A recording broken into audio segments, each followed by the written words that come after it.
तो देखिए, पहले चरण का रण जो है वो आगरा में भी है। ये वो जिला है जहां भाजपा ने 5 विधायकों के टिकट को काटा है। इनमें से एक है आगरा ग्रामीण, जहां से बेबी रानी मौर्य बीजेपी की प्रत्याशी हैं। बेबी रानी मौर्य कुछ वक्त पहले तक उत्तराखंड की राज्यपाल थी। इसी आगरा से वो मेयर भी रह चुकी हैं। लेकिन अब चुनौती लखनऊ पहुंचने की है। जिस सीट से बेबी रानी प्रत्याशी हैं वो सुरक्षित सीट में आती हैं। यहां से हमेशा बसपा और भाजपा में ही टक्कर दिखाई देती है। बेबी रानी मौर्य लखनऊ पहुंचने के लिए दिन रात प्रचार में भी जुटी हुई।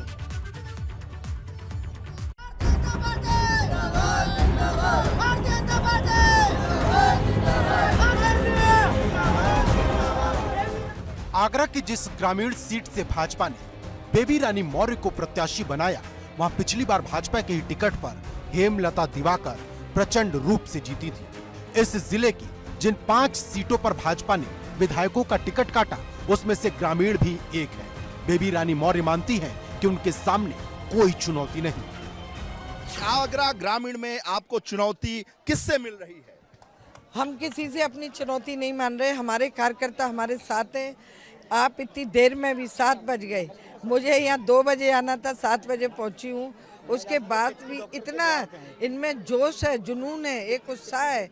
आगरा को दलितों की राजधानी कही जाती है और माना यह जा रहा है कि आप भारतीय जनता पार्टी की सबसे बड़ी दलित चेहरे के तौर पर पेश की जा रही हैं।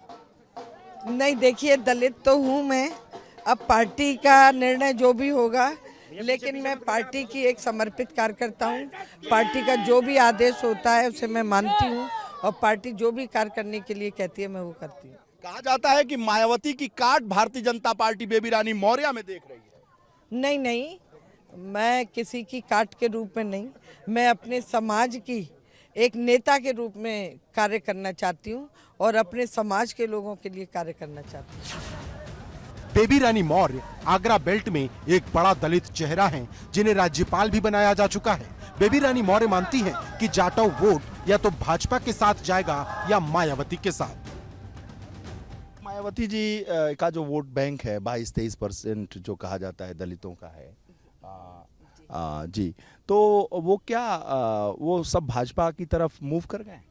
नहीं, सब तो नहीं कह रही मैं, लेकिन मैं मान रही हूँ कम से कम हम 25-30% वोट को अपनी तरफ मूव कर रहे हैं। यानी दलितों के 25% वोट की दावेदारी भारतीय जनता पार्टी बिल्कुल कर रही है और मिलेगा भी। आप देखिए, मैं हर गांव में जा रही हूँ, मेरे समाज के लोग भी मुझे मिल रहे हैं और वो कह रहे हैं कि नहीं बहन जी, अब कि हम आप ही को वोट करेंगे। और सपा आरएलडी गठबंधन को? जाटव समाज सपा आरएलडी गठबंधन को तो नहीं जाएगा, या तो वो बसपा के साथ रहेगा या फिर बीजेपी में आएगा। भाजपा उसके नजदीक ज्यादा लगता है क्या बसपा से अगर टूट के कहीं जाना हो? नहीं, वो देखिए क्यों नहीं लगेगा। मायावती बहन जी को भी पहली बार भाजपा ही ने मुख्यमंत्री बनाया था। उनकी जब जान पे बने आई थी तो भी भाजपा ने बचाया था। जब भी जरूरत होती है भाजपा उनके साथ खड़ी दिखती है। 2022 के चुनावी रण में भाजपा पीएम मोदी और सीएम योगी के काम और नाम के दम पर ही सरकार बनाना चाहती है। बेबी रानी मौर्य ने भी कहा कि मुख्यमंत्री योगी आदित्यनाथ ही बनेंगे।